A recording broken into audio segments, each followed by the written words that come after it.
sawise aku munggah ana ing pendopo agung Kadipaten Penarukan. Aku wis bisa ketemu kelawan Hadipati Tunggulwulo. Ya gene ngancik telung pisoanan ora sowan ing Kasultanan Demak Utara. Wis ditemoho yen tombalil.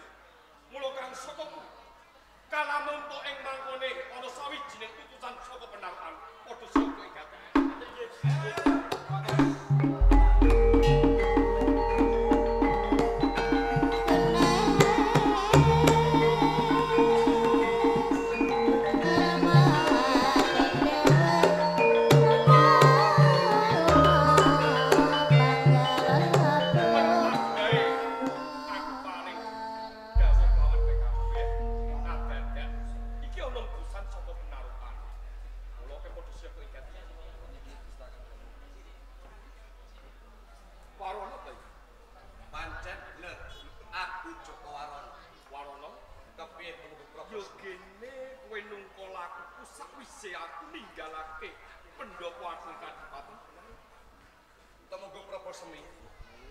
Mestine kowe kaget, aku ora kaget. Nganti aku ngirit sekabeh para prajurit ana ing Penarukan. Tenane wiwit dina iki aku tau utus Kang Mas Hadipati Tunggulwulo supaya mbalekake prajurit saka Kasultanan Demak Bintoro. Mbalekake prajurit saka Kasultanan. Pancen bener. Joko Warna kabeh tekaning prajurit iki nampa dawuh saka ngersane Kanjeng Sultan Karna. Mula kang saka kuwi sesantiku lan sesantening prajurit ora bakal tumuli ana ing Kasultanan Demak Bintoro yen to durung bebarengan kelawan sesembahanmu ya Hadipati ing Penarukan. Tenane kowe ora gelem bali yen kowe durung bisa nyuwanake kelawan Kang Mas Hadipati Tunggulwulo. Pancene kapala yen pancen kaya ngono sing kok karepe kowe kena nyawanake Kang Mas Hadipati. Waton ke bisa ngalahke Joko Warono. aja kesuwen. Dipun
patine Joko Warono. Nggih kula Bapak.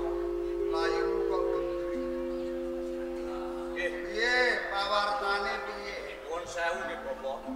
Estunipun sedaya para prajurit saking Penarukan kasuran yuda Bapak. Kalah.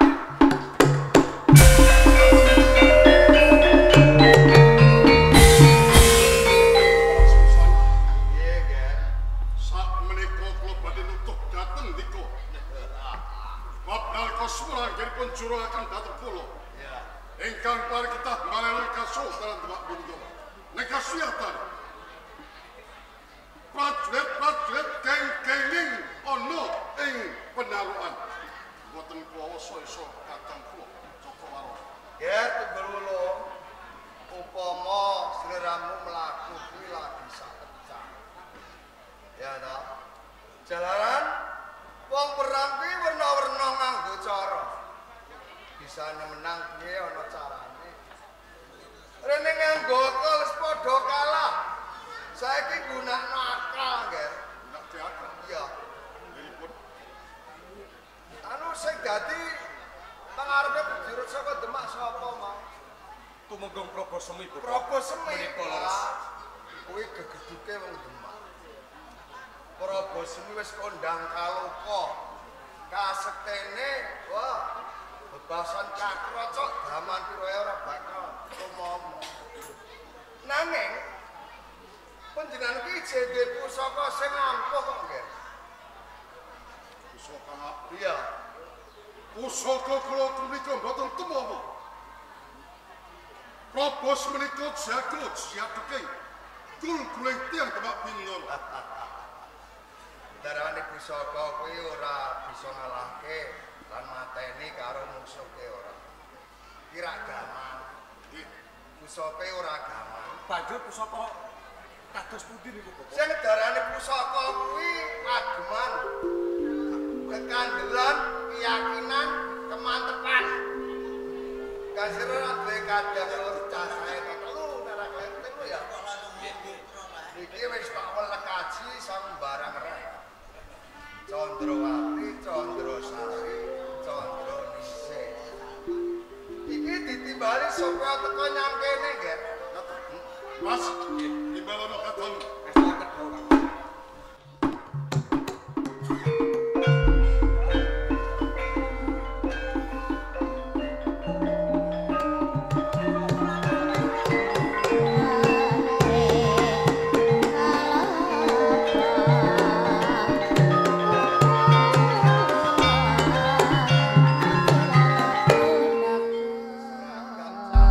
Lun cita bapak muridipun sinten? Yo dandan menika. Bapak Palang Sungsang. Lah panjenengan kok supet to Kang Mas? Menika ra nggih ingkang parang panjenengan. Kae rak kaine. Kowe mekas tak tekoke. Ha? Duk, Kados pundi Bapak Palang Sungsang? kowe ngerti ditimbali? Bapak pisan boten. Kira-kira. Iki aku tak sing gawe. Sedulurmu kok Tunggul Wulung kuwi wis teng arep balake kajian Majapahit. Aja gelem terene wong Demak. Teman balela nganti sulaya perang. Peperangan prajurit saka Penarukan padha kalah. Penarukan sami kalah. Padha kalah. Mulane kowe tak timbali merga kowe di pusaka sing ampuh lho. Menapa Bapak? Lho. Unen-unen ya. Jaduka wong lanang, Nggih. setia wong lanang. Janji roh lambe sing mingir-mingir.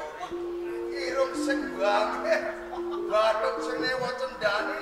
Wah, bakal Ayo Bapak. Piye? Kula gadah mitra. Apa? Jenenge Naji. Eh? Sabener ketoprak ro diadu. Sawahe kadol. Lah ya kuwi. Nuwun sewu Kang Mas. Menawi naminipun Naji menika boten bathuk ingkang klemis. Ha. Nanging bathuk ingkang alus. Oh. Bathuk ora bathuk. Boten bathuk ning bathuk. Kene, Nduk. Pripun Praga Bapak? Semi kae prajurit sing Ngaten nggih. kowe tak kon merangi.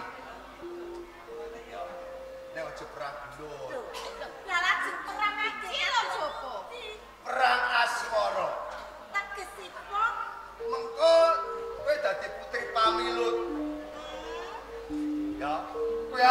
gandes ado luwes. Gandes luwes bicarane.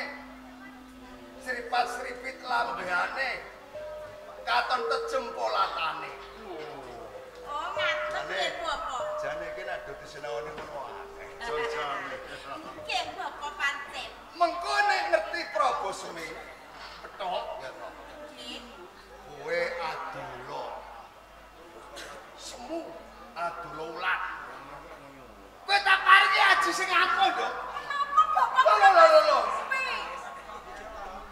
Sopo maneh? Oh, Joki kok masuk sini kok. Lah, iki pengasihan sing ampuh. Mbok taman wong lanang, oh, bakal bogrok. Kowe apa ngopo ora? Apa kan? Lho, kuwi sing amale niku kemutune sama. Wes paham? Nggih, Bapak. Nek kok pancen kangenipun Kang Mas Dipati Tunggul kula wonten ing Penarukan. Kula badhe sampeyan sesaget saged. Apa ana ing kabupaten Penarukan ya? Kados Ora jare Prabu. Padha cinta. Iya, iya.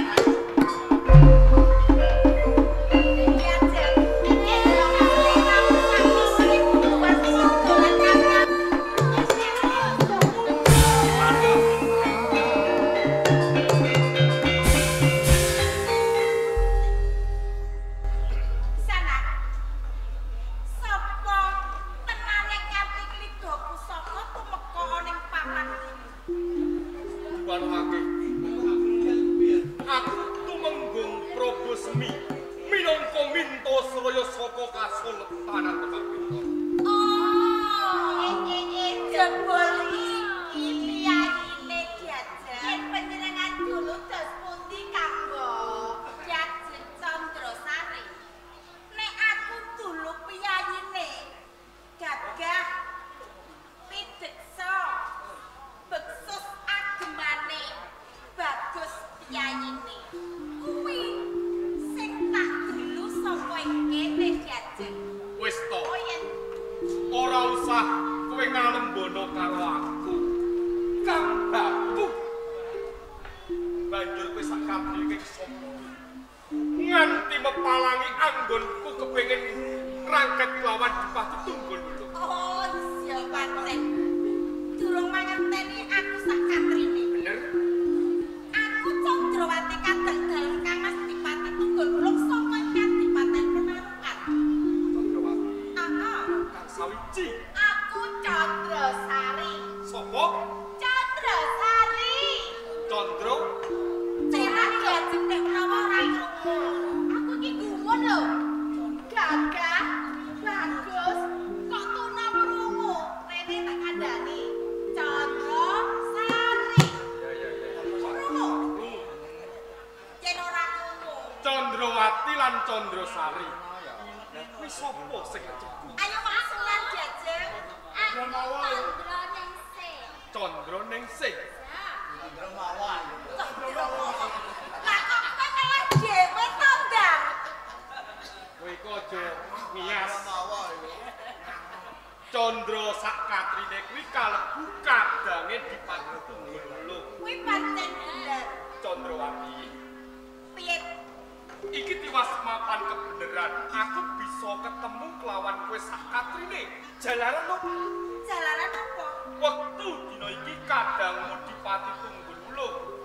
Dadi buron luroning sekabeh para punggawaning prajana ing Kasultanan Demak Bintoro.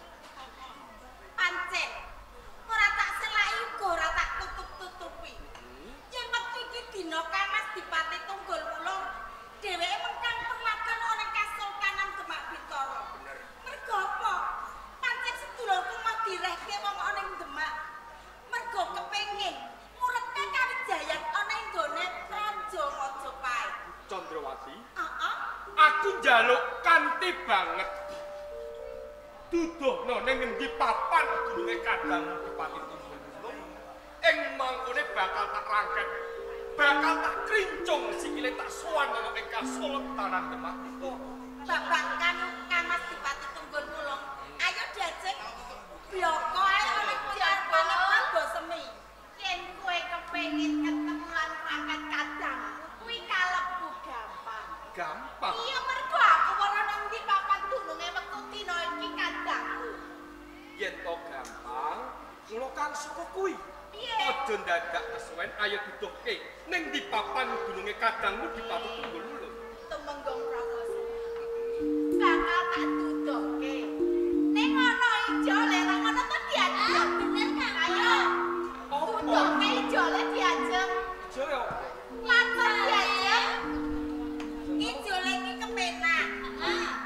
Kepenak, enak, ora penak, ora entek selawase. Enak, kepenak, ora entek selawase. Apa kuwi? Pengen ngerti? Aja njalan bekak. Ijole kowe gelem dadi bojoku. Aku dadi bojomu.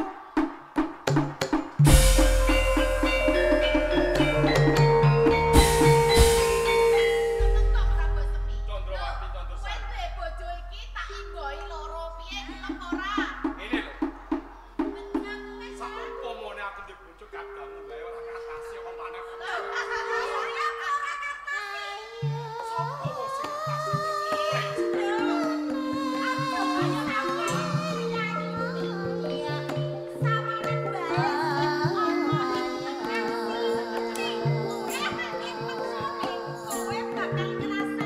Santri mantep. Enak, makane sing terima.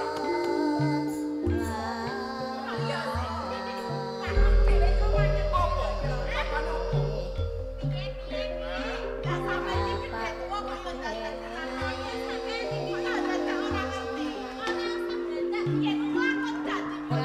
Makane opo? Kowe rekoso.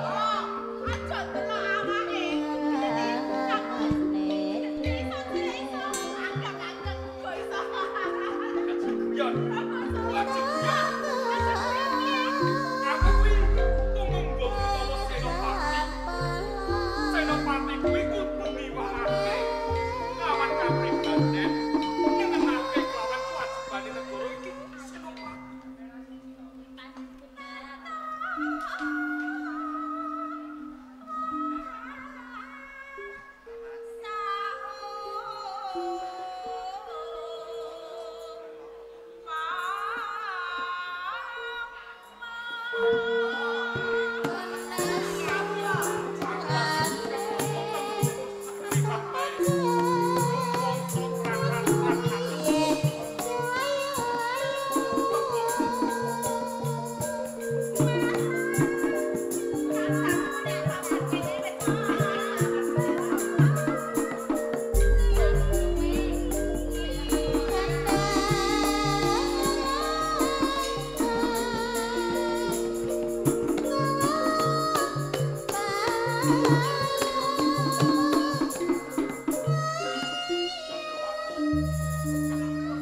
Wis to, mbok ora usah dadak kowe ngemis-ngemis katresnan karo aku. Tur meneh kowe iki kadane Dipati Tunggul Wulung pindhane panjenengane musuh jan. Kadangmu Condrosari iki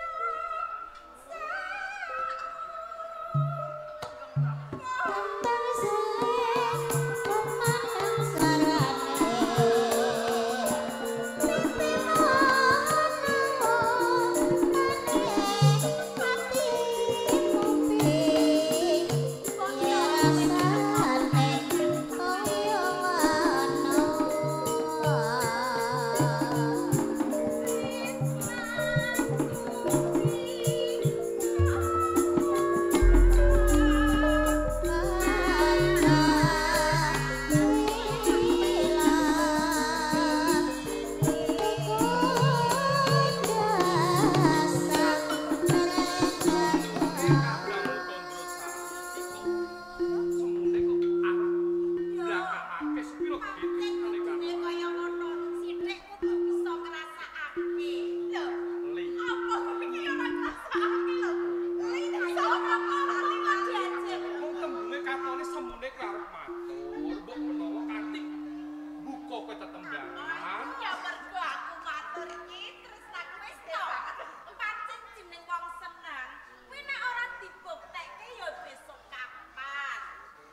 Ya kok aku kake ning mburi. Wani ora. Ora wani. Ayo tut propesmi bangono tresnaku. Piye? Lah kowe katone kok arep matur ayo lho tak nyanyi lho. Lali-lali tan bisa.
Prabu Swi sampun kapikut badhe kopi Durapati.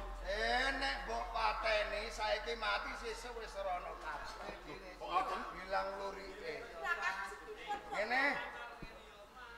Wenong Demak do krungu gendong kepes. Prabu Semi lebokno pakunjaran. Bapak ngaten. Ya. Menawi temenggung Prabu Semi dipun lebetaken wonten ing pakunjaran, menawi enjang dipun combor dedek kalih setran. Ya wis. Pakane sing ora enak. Dalu dikom banyu es. Lah, cocok niku. Yo mengkeret. Lho ya, yo sakar pemulo. Prajurit! Lompok kapujaran.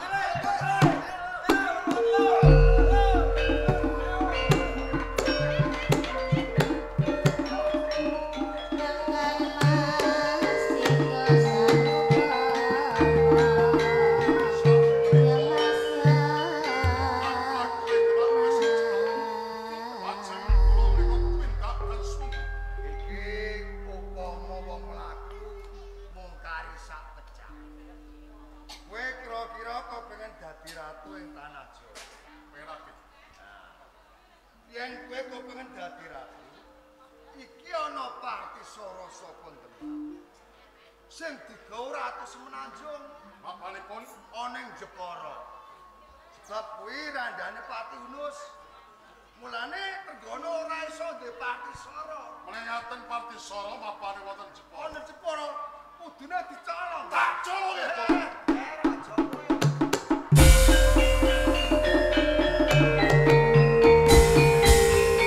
Sintene kang nyolong, rai penjiran nyahat kali kula.